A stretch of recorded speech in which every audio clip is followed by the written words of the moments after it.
Hello, and welcome back to Book Banter. Angela M. Shupe's debut novel, In the Light of the Sun, is set during World War II in Italy and Southeast Asia. The story follows two sisters navigating war, family, and the enduring power of music. Please welcome Angela Shupe to Book Banter. Hello. Hello. Hi, Tanya. Thank you so much for having me. Thank you for joining us. I'm super excited to talk about your debut because it's been on my to-read list for many, many years. It has been a long time. Yes, thank you. I'm so excited, and I absolutely loved it. So let's dive in. It's so good. Friends, you're just going to want to run out and grab it now, even before this interview is done, because it is such a beautifully written novel. If you love historical fiction and family stories and deep emotional reads, you need to grab this book. So you can do two things at once. So you can still watch and go grab the copy. At least most of us can do two things. I can't always do two things at once, but we'll see. Depends on what the tasks are, really. So, In the Light of the Sun is a heart-wrenching and beautifully told story. It's inspired by your own family experiences. And this is always fascinating to me because sometimes I think those are the most poignant stories. How did the story first come to shape itself within your imagination? Yeah. Well, the story is a family-inspired story. I think you may have said that, and it really came about because from the time I was a child, I remember hearing the stories that my mom and my aunts would tell about their time growing up in the Philippines and during the war and after the war. And I had an aunt who spent time in Italy, voice training there with their grandmother, who was a former soprano with two different traveling opera companies. And so, yeah, it was a fascinating story, and just their as they talked about, they shielded me from the harsher realities of the war, but they talked about their family so fondly, and their father, who was just this very, very loving man, who was an Italian immigrant who immigrated to the Philippines. And, they just spoke of their family so highly and so fondly, and their love of music, and all of it really captivated me. And so I really kind of carried that around with me for a very long time. And I think it was back in about 2012.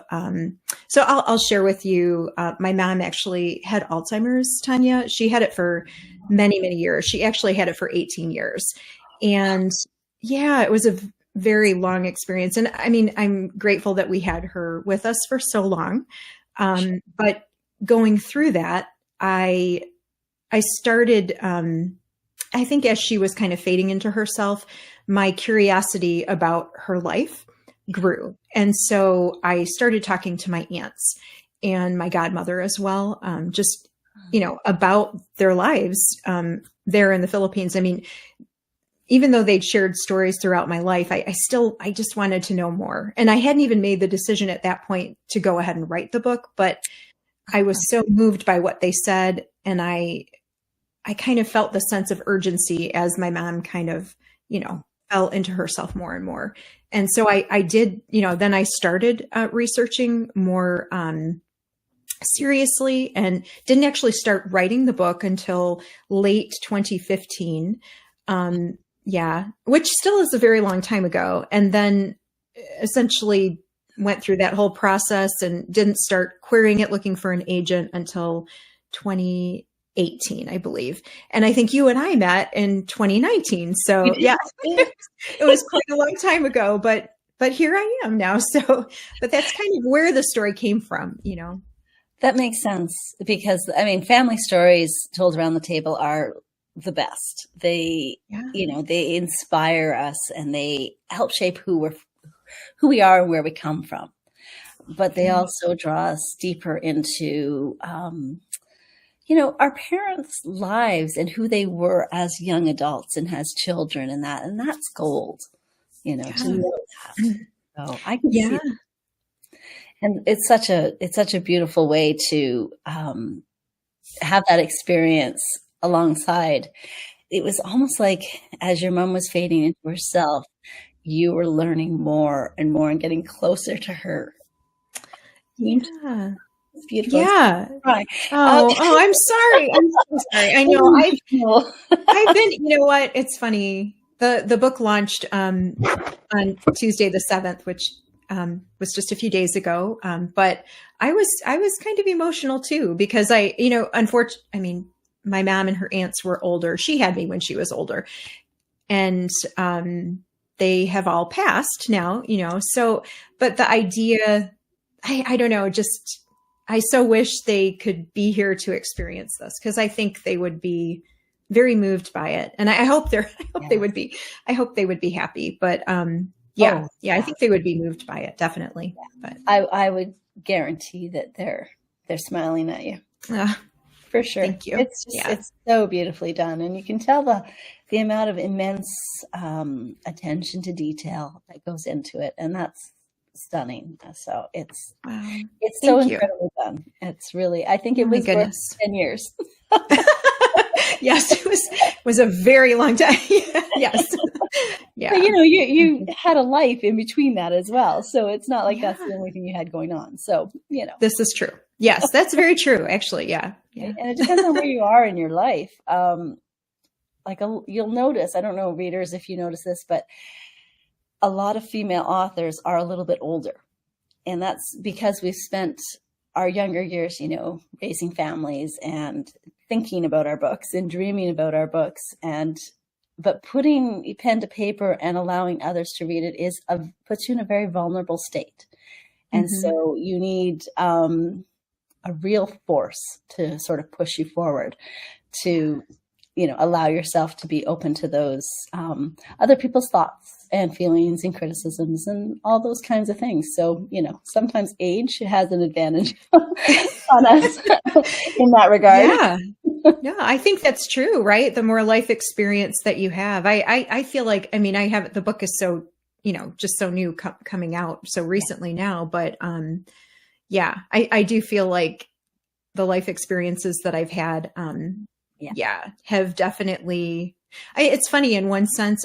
Had my life not been the way it was, I'm not sure that I would have been able to do the book, so even though, that was not an easy time, obviously, going through that with my mom and watching her go through that and other things that happened in my life too. But in an odd way, it also gave me the opportunity to, and the time to kind of focus in on it, because my schedule was flexible.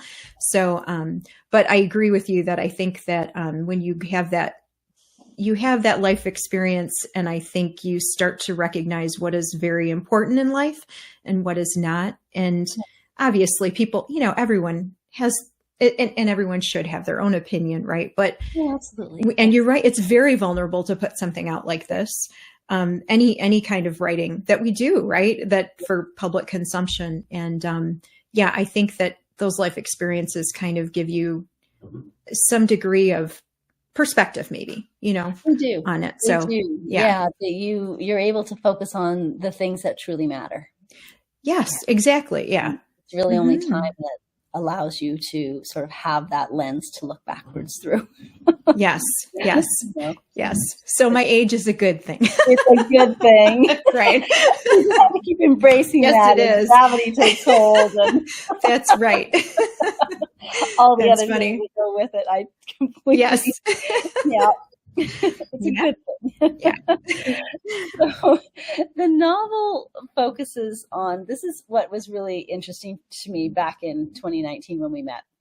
The novel focuses on the less explored experience of the Philippines during World War II, because up until I met you, I actually didn't even know that the Philippines were in the war, because it's so, history and even historical fiction focuses so much on Europe, and because so much was going on in Europe. And I knew knew from several books what had happened to a certain extent in Italy, but not the same way in the Philippines. It was brand new. So once you mentioned it, I did keep my eye out looking for Okay. books in that, and nothing really grabbed me. And so maybe there's been things released that I didn't notice. But to me, it seems like this book focusing specifically on the Philippines is perhaps the first view of it. And I'm wondering how that feels to be shining that kind of light on a piece of history that is very little known.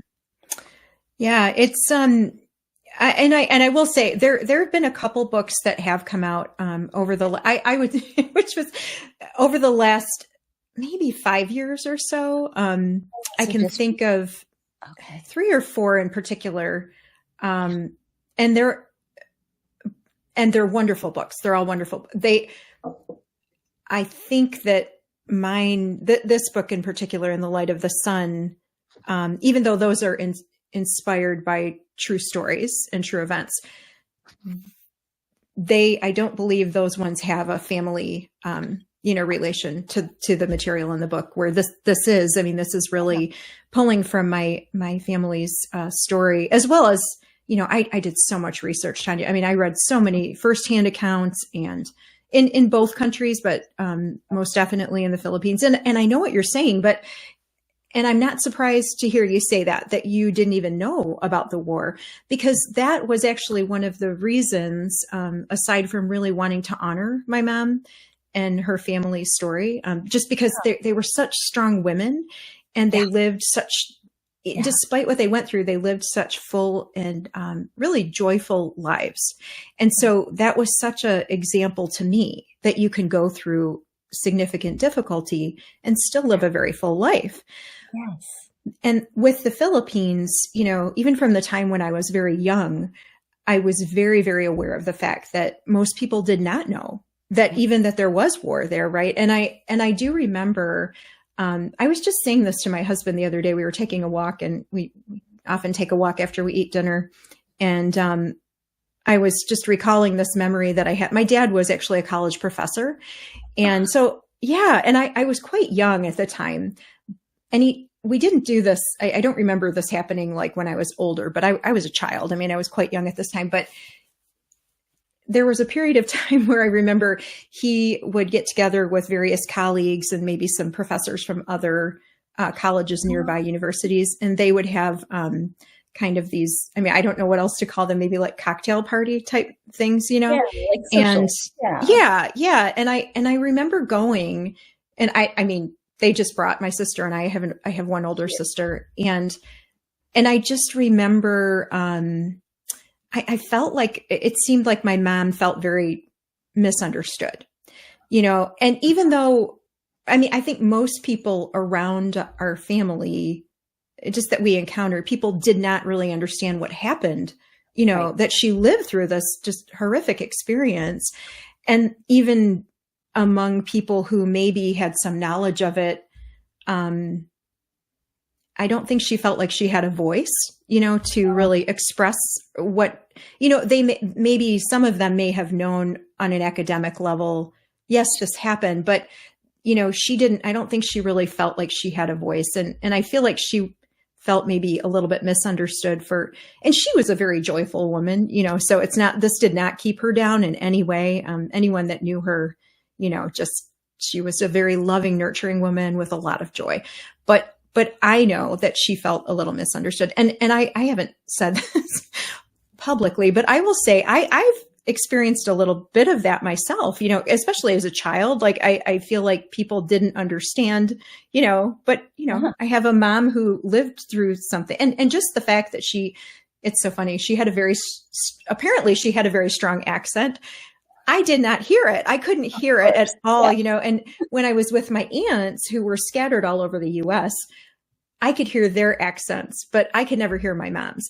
Oh, I love that. Yeah. Yes. Isn't that funny? But all that to say, like, this idea of, because of that, because I watched my mom go through that, I really, really, I wanted to bring an awareness to what happened in the Philippines, because it was really, truly so life altering, for so many, of the Filipino people. So absolutely. It was devastating. It was absolutely yes, devastating for just because their country was where it was.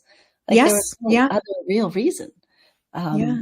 It was location. And yeah, I can understand what you're saying, because it is that remnants of generational trauma. And Yes.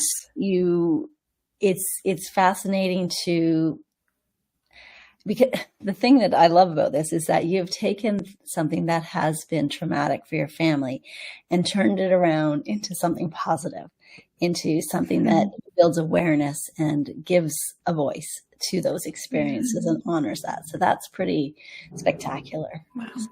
Yeah. Thank you. Thank you for that, really Tanya. good thing. I did not expect to be all teary this. I'm sorry. I'm sorry. I know I should have brought Kleenex too.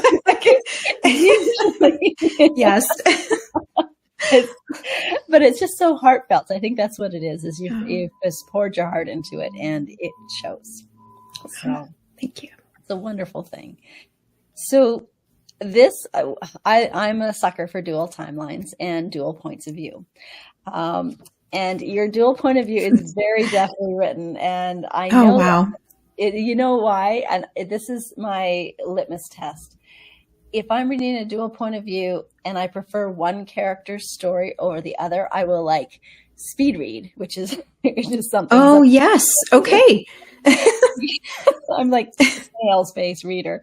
But I will speed read that one character that I'm not as fond of to get to the next part about the other one. And I didn't do that once. Oh my goodness. Wow. Were equally weighted, and I was just as interested in what was happening with both sisters. Like it was that good. That's how I know it was so deftly done, because I do have I have preferences and biases clearly. Yeah. Thank you for that, Tanya. Oh my goodness. Huge. Wow. It's a huge accomplishment. Really it is. Wow. And it's one of my favorite comments when a reader says that they love both of them equally. It's like, excellent. Yes, I know. I didn't when I was writing it. Okay. Yes. Yeah. It's a hard thing to do. It's a really, really hard thing to do. Yeah. It absolutely is, because as writers, we don't know what history and background and knowledge our readers are bringing to our books.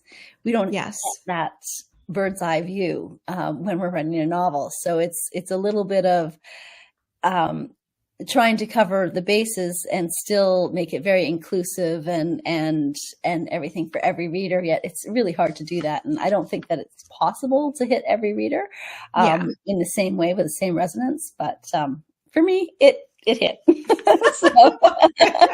so glad. Thank you. It was excellent. But I'm wondering, how did you approach that? Because writing two women's storylines is a huge challenge, and making them sound unique and diverse and have their own wants and needs. It's all complex.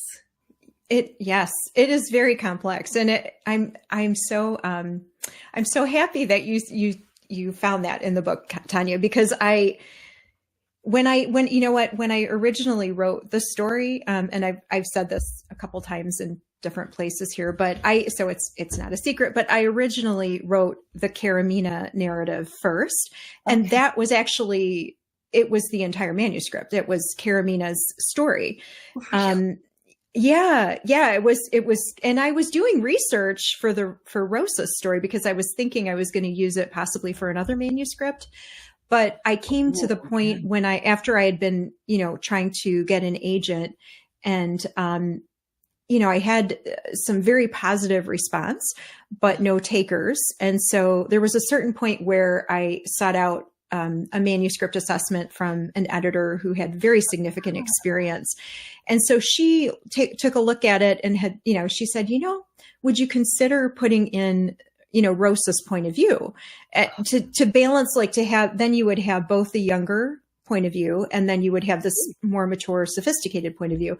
Yeah. And I was a little bit reluctant to do that, because I really wanted to use it for another manuscript, but I can't, I knew she was right. And so I said, okay. And I went back to the drawing board.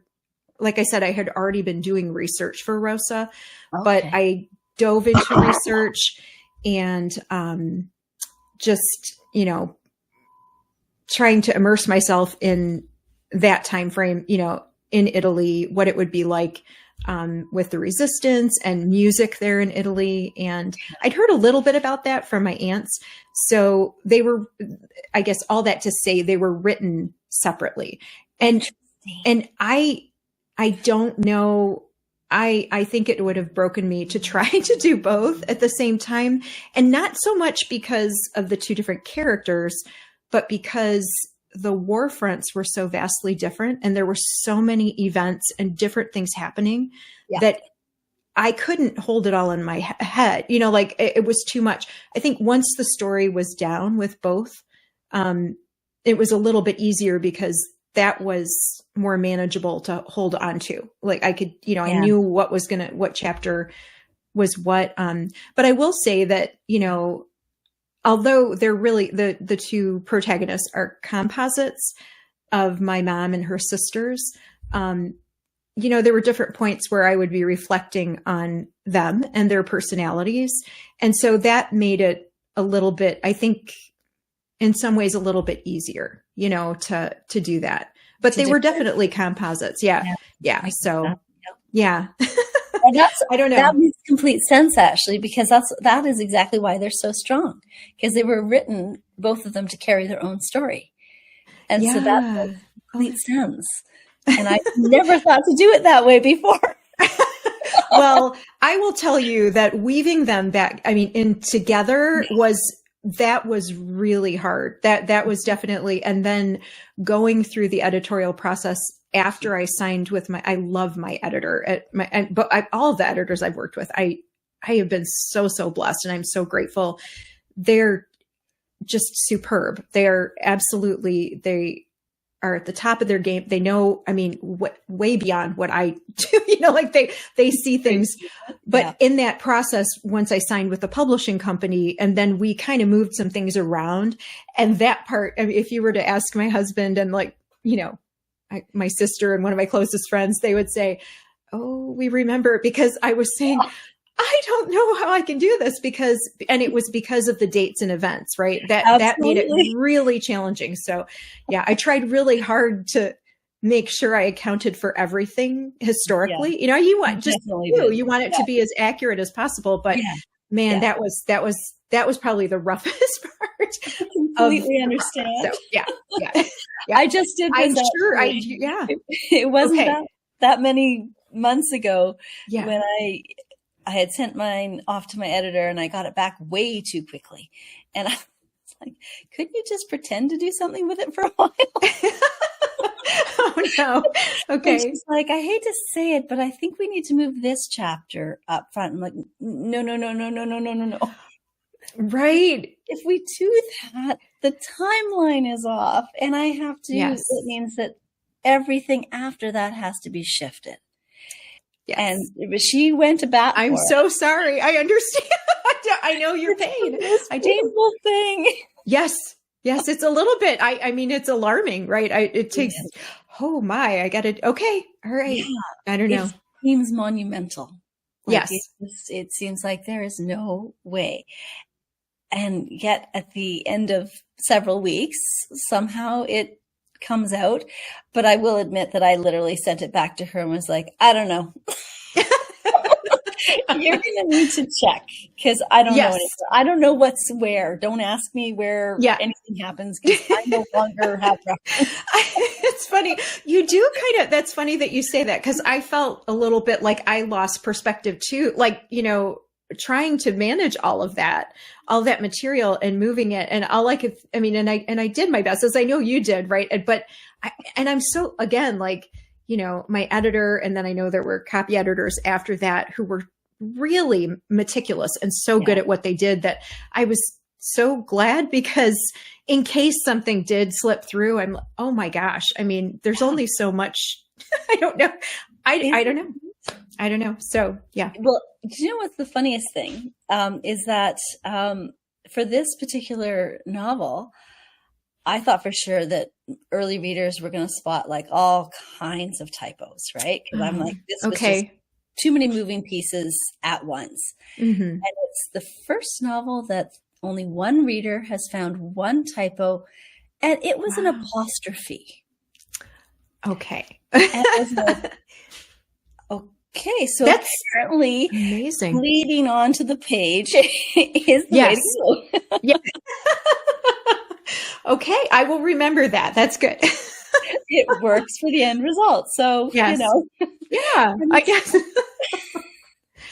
That's good to know. it is, Yeah. it's a painful process. So I completely understand the whole timeline thing. And it is, as historical fiction writers, we are a little bit of a stickler for trying to get some of those dates right. And anytime we don't, and we purposely put something different, you can find it in our author notes, because we're like, we got to fess up and tell you that didn't actually happen 3 days earlier. Right. I know. I moved about, there was a bombing in Florence that happened, and they were bombing the depots by the train station, trying to take out the German supplies and line. And it, when it happened, for the sake of the story, it couldn't happen, and I know it actually did, but I had to move it. So that's in the author's note. Yeah. Right. I know what you're saying. Yes. Mm-hmm. Yep. Yeah. We refuse to lead you astray if we know better. Yeah. And, things happen and we don't catch everything, obviously, but it is, the things that we know, we try and tell readers. It's so funny. Well, I have to say that one of my favorite parts of the whole story were the settings, because I was literally transported to Italy and to the Philippines separately. And I think that was part of the magic, because it literally, I identified the characters in those settings. And so I didn't once question who was who, because I could tell by the setting whose life I was in. So I'm hoping the answer is yes. But did you travel to these locations for research before or while you were writing? So I have not been to the Philippines. Really? So I have never been to the Philippines. No, I never have. And I would love to go. I would love to go and see where my mom grew up, and she actually did grow up in the Florida Blanca area in Pampanga on Luzon, the island of Luzon, just like Karamina's family. Okay. That's where their home is. So clear to me. In my head, like the place, the house, everything. That's funny. But, because of the fact that they fled into the jungle, the mountains there, and talking to my aunts, I never was able to pinpoint exactly where they did go to an aunt and uncle's home, but where it was, I could not find out. Like, there was no way to find out. So, I would have, obviously the majority of the book is them hiding, out in the mountainous jungle. So other than traipsing through the jungle there, which could have been fun, it could be fun to do sometime. I would love to go. It's a beautiful, beautiful country with so many islands, and and the people are wonderful. And I would like to go there one day. Interestingly, I always would, when I was in high school, I remember asking my mom, and I think in my mind, I was thinking when I got older and got a job, and then I would have some money saved, Mom, I'll take you, we'll go back, and she never went back, and she didn't, sadly, she never wanted to go back, at that point. And much later, I think she maybe changed her mind, but at that point it wasn't something that was going to be possible. So I've never been to the Philippines. I have a good friend who lives there. So maybe one day I want to go. I have been to Italy, several times. And so that I think that helped, definitely put me, obviously along with all the research, but, when you're able to see the streets and, know what the cobblestones are like and all of that and the lighting. And, really is Italy is a beautiful, beautiful, so diverse. Every city and town is so diverse, so very different and distinct and just beautiful. It's just beautiful. So yeah, I have been to Italy, and that was, that helped a lot, I think. But with the Philippines again, I did a lot of, after speaking with my aunts, I have a godmother as well who, like my mom, was a child during the war. They did not meet till they were here, but her family, her story was very similar. She and her family fled as well during the war. So I'm thinking offhandedly that I just met somebody who, maybe I won't say that. I'll save that in case you ask me another question, but I'll save that because it's kind of a funny story. So yes. Now you're going to wonder. So yeah, I am. Now I'm going to go through my questions and figure out which one. Right, exactly. Oh, okay. So let's talk about the music then. So that was incredibly, wonderfully immersive. And I'm guessing music played a large role in your childhood. And can you tell us how and why music is so important to you? Yes, absolutely. And again, my mom really, just like Karamina in the book, my mom just had a gorgeous voice. And she did actually have an older sister who went with the grandmother to Italy to voice train. Okay. And they were there. She was there, her older sister, during the war in Italy. My mom was too young, just like in the book, Karamina's too young to go.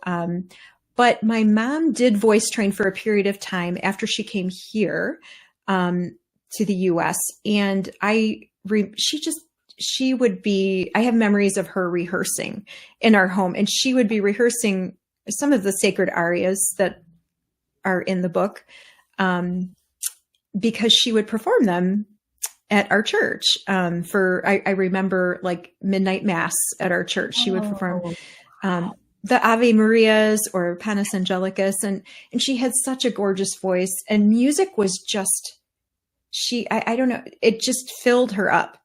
And not only did it have such an effect on her, but I watched as, it affected people who listened to her. Exactly. And they were very affected by hearing her sing. And she truly was very gifted. Even when she had Alzheimer's later in life, interestingly, there was a point where she could no longer converse, but she actually still was able to sing. And, I mean, it was stunning, like and I remember, walking into where she was living, this care home, and, she was standing in the living area, just belting out this, Italian aria, and you could have heard a pin drop other than her singing. And the residents were just so moved by that, and the staff. And I don't know, she just, it truly had a very, in some ways, I feel like a healing effect and a comforting effect. So yeah, music was a big part of our lives, yeah. So that I wanted to, and it was a big part of her family's life. Yeah. Her dad, he didn't perform, but he grew up traveling with his mom, as she did. So music was a part of his life, and he brought that into his kids' lives too. So yeah. Amazing. I love that, because music really does transcend. It transcends language, time, differences. It just, yes. It communicates at such a deep level that it's, I love it. That's a good word, transcendent. It is. It really is, isn't it? Yeah, I agree. Can you sing? Not like that. No. I can't carry a tune in a bucket. So no. I can sing a little bit. I prefer to be, I could never sing like my mom did, but I like to sing in my home, for my plants and my kids when they were younger, we would make all kinds of songs, and do, I don't know, but yeah. I love to sing in my home too, but nobody else wants me to. There's the difference.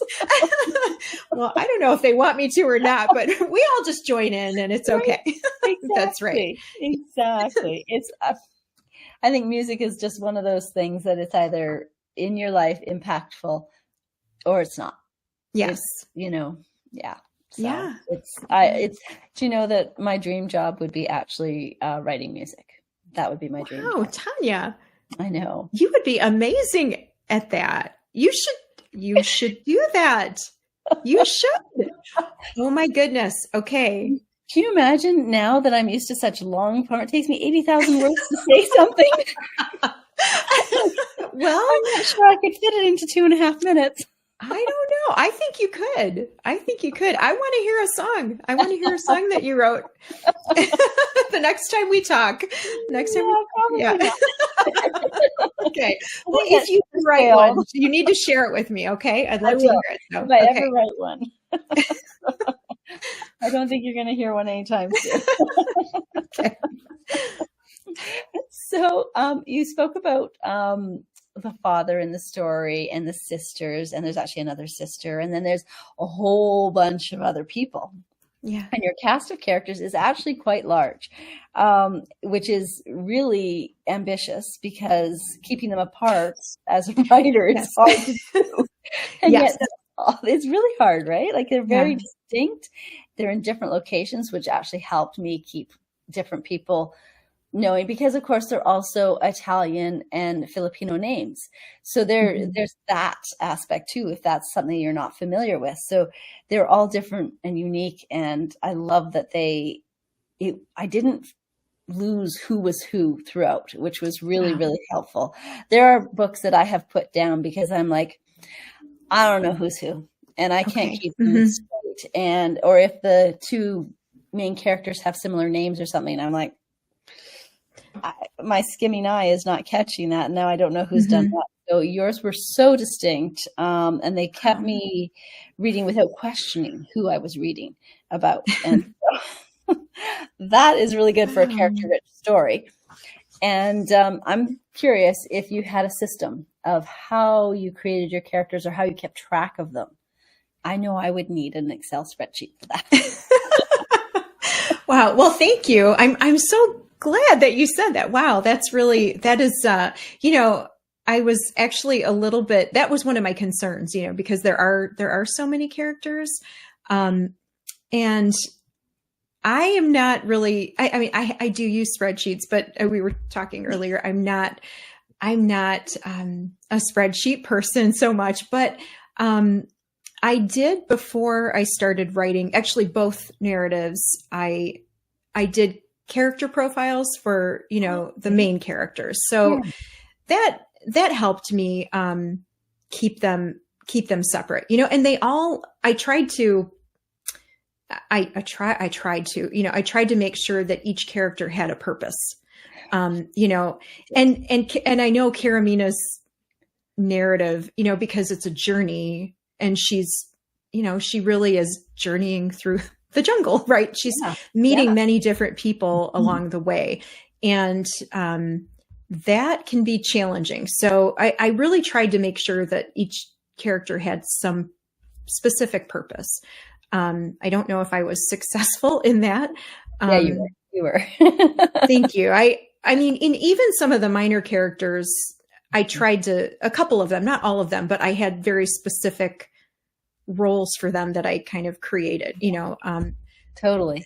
Rosa's narrative wasn't quite that as challenging as the Karamina narrative, because there are fewer people, but again, I tried to make sure they all had a very specific role. And I mean, I'm wondering, I don't live near my family, and I actually haven't, I've kept in contact a little bit with my cousins. My cousins are all, maybe 7-8 years older, maybe 10 than my sister and I. So, and we haven't really, we haven't gotten together in so many years, and they're excited. Like some of them are very, very excited about this. So, I'm a little bit curious to hear their feedback after they read the account, because it is fictional, it's very fictionalized, and it's inspired by the story. So I had to fictionalize it. But, I also, my mom, in reality, my mom actually had 3 older sisters, and so she was one of 4, and then 2 brothers. So I had to condense them down. And when I first started, I remember I'm like, oh, how can I do that? Like, how can I get one of the siblings out? I know, but I had to, so, but they're really compilations, of them. So, or composites, I should say. Yeah. Yeah. And that's typically fiction in general, is the characters are composites of people we've either know well or have seen, or it could be like, an incident at a shopping center that you see and you go, oh, that's a great idea for a character. I know who's just going to do that. Yes, that's right? true. Like, right. We're observers of the world, and then we kind of regurgitate it through our lens or our character's lens. Mm-hmm. So that makes sense. Yeah, that makes sense. And I did realize that you had to, with her journey, that there was just people she was going to see. Oh, and you can't just wander through the jungle by yourself and never see anything.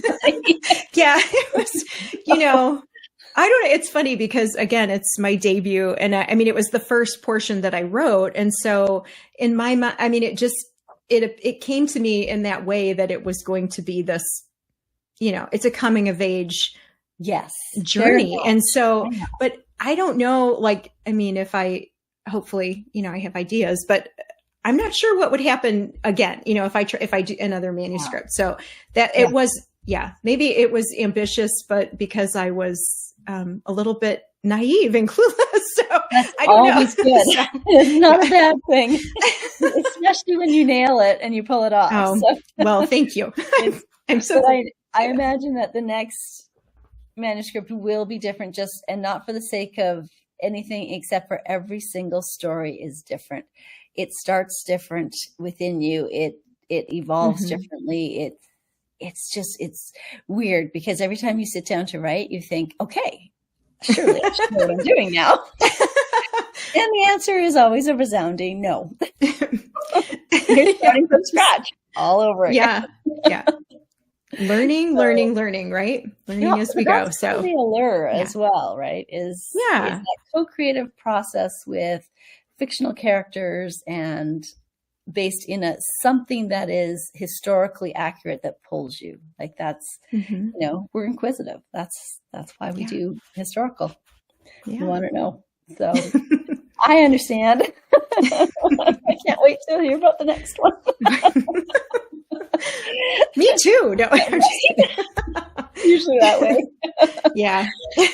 So I have to say that the author note section of a novel is actually, it's a must read for me. It's often my favorite part of a story, just because I get to see where the author went, the snippet of their journey on it. And yours was just truly heartfelt.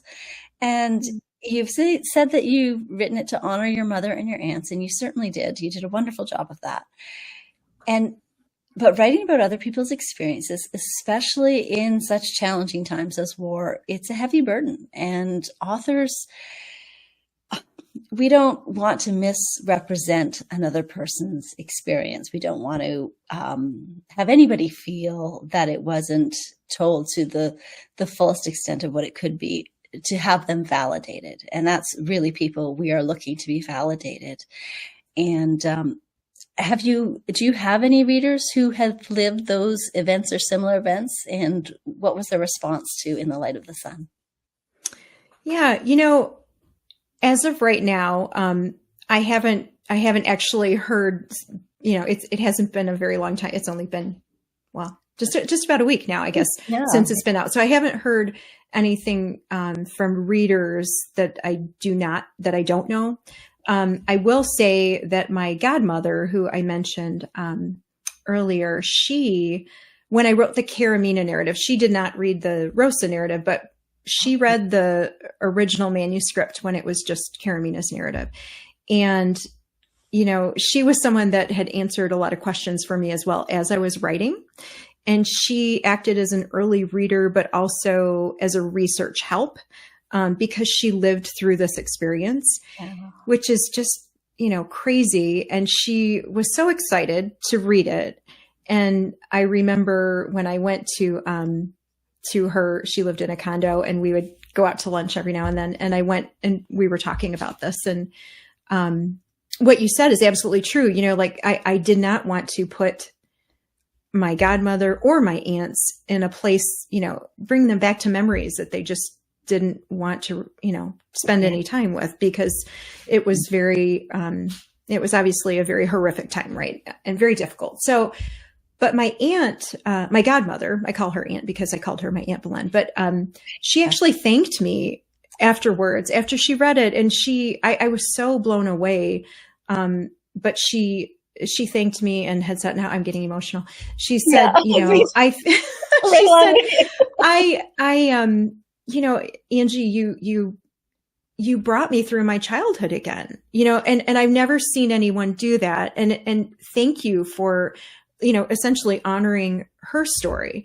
And it was done, in a way that was, she was able to remember the good times with her family, so even though going through it, but she thanked me for that. And I truly was so blown away by that she would do that. So that that was the highest compliment. So I haven't heard from other readers specifically, that have gone through that, but I actually did encounter someone not that long ago who her mother, surprisingly, a lot of times people are surprised, they say, oh, surely you mean your grandmother. And no, right. Actually my mom, she had me when she was older, and she was 11 when the war began.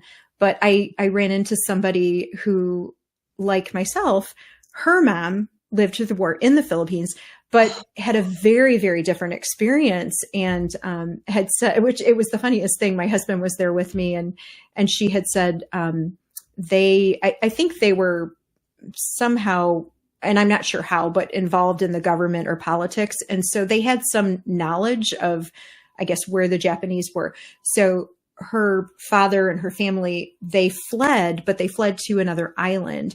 And she said her mom was quite young, but she was one of 12 siblings. And her mom would talk about the experience as one of the best times of her life, because she spent the entire time on this island with her siblings playing, but they were not really affected by what happened, right, in Luzon and, and with the Japanese. So it was a very, very different experience, but I've never heard anyone say that before. So it was just the quirkiest thing. Like, she's like, oh, my mom would talk about it and say it was the best time of my life because she was with all of her family, but she was so young. She didn't really understand what was happening at the time, So yeah. I'm curious to see what even people like this woman, relating their parents' experience. Says, if readers of this, I'm curious to hear back from readers. So yeah, I would be too, because I think that there are books that are cathartic and allow you to. I mean, even if you haven't experienced it firsthand, but it allows you to heal along the way. And I think that's kind of a part of fiction, is that we can keep it a little bit at arm's length and yet still have an experience and an empathy and understanding of what somebody else might have gone through. And it's the most fascinating thing to me about World War II is the multitude and unending different perspectives that have occurred. And I think that's why it's got such long legs and a huge reach, because it's by, even country, but region, depending on where you were, like, even if you were in Britain, it was a very big difference between if you were on the coast or if you were in London. And it's this vast experience, this consciousness. And it's really, I think that's why the genre of World War II fiction hasn't just completely petered out, because we still don't know all the things. Yeah. And I think that when we know better, we do better, and hopefully that we will not experience something like this again. Yes, definitely. Yeah. That's the hope. Yeah, that's the hope. Absolutely. Yes. So, and on a more happy note, I am sure you are still basking in the accomplishment of the book's debut, and you should be, because it is a big deal. You only get one debut, and yours has been spectacular. Oh, thank you. And you probably haven't necessarily reached into the what's next pile, but is there something next that we have to look forward to?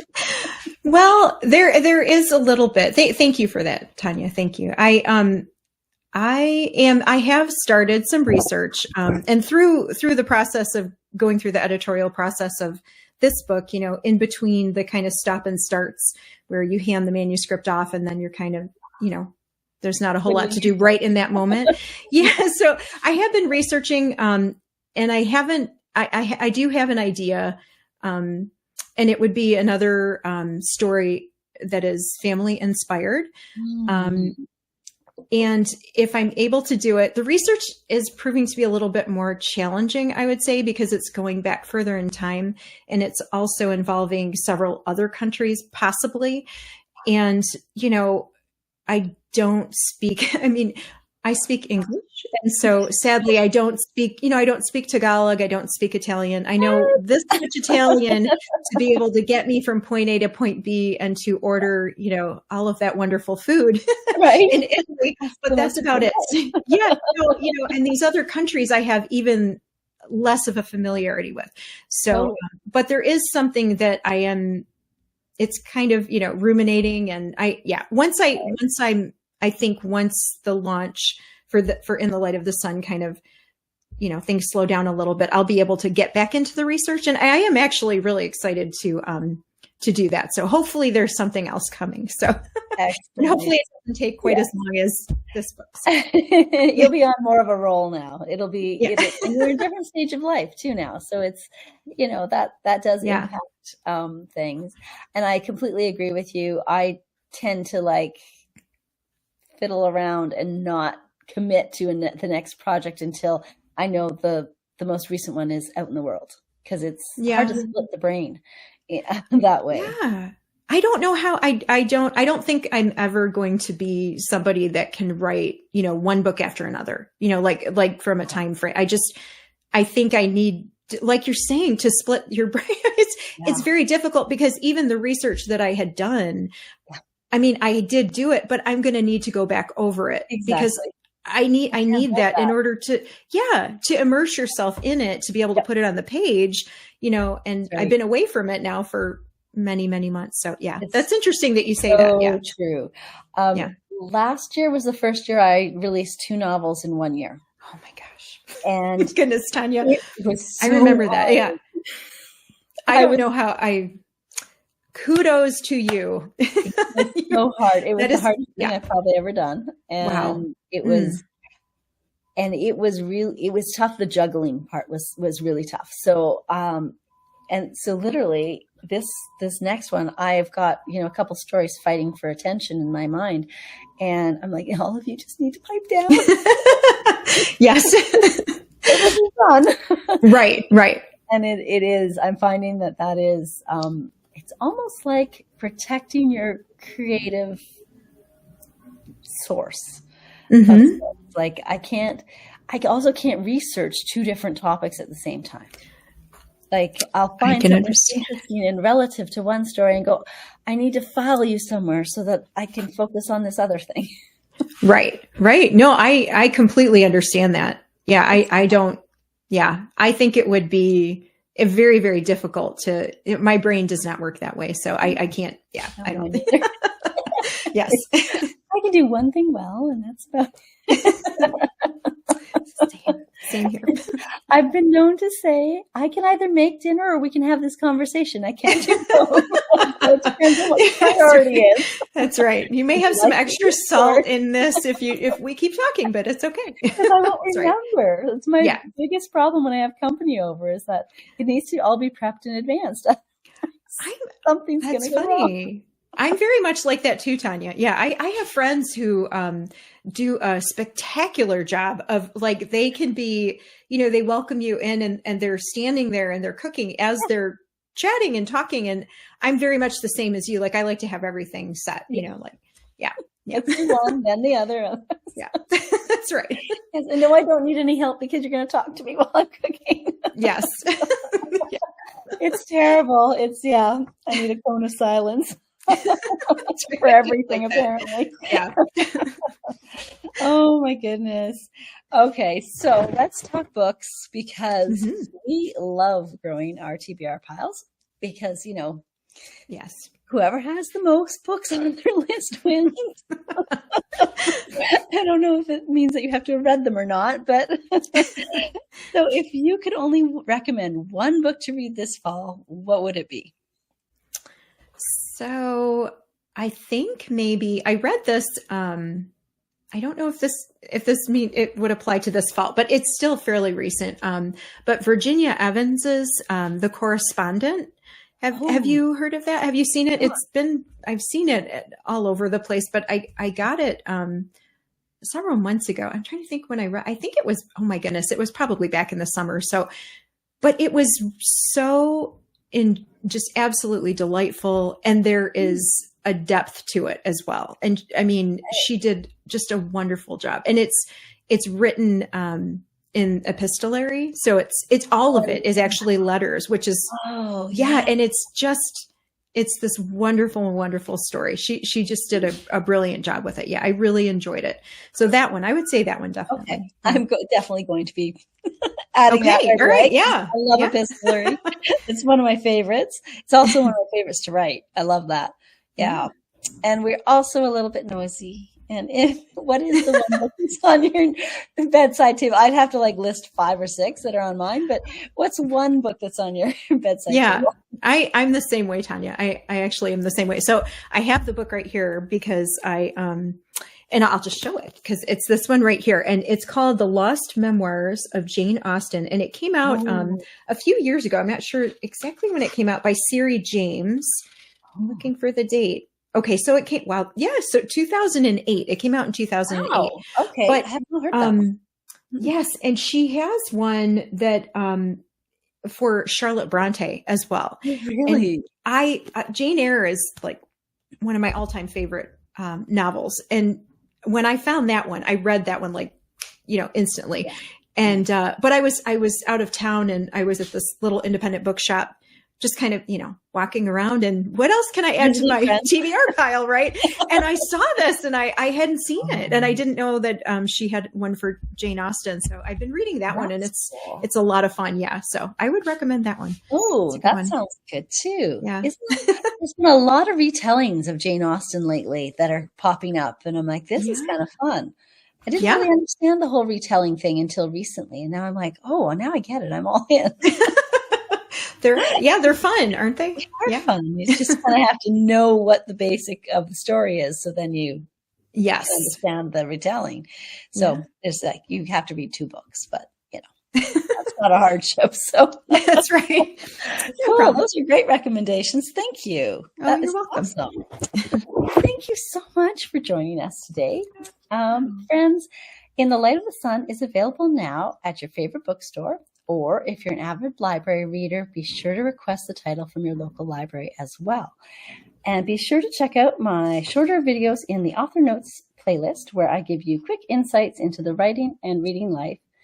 Until next time, thanks for joining us. Thank you for having me, Tanya. Thank you. Bye-bye.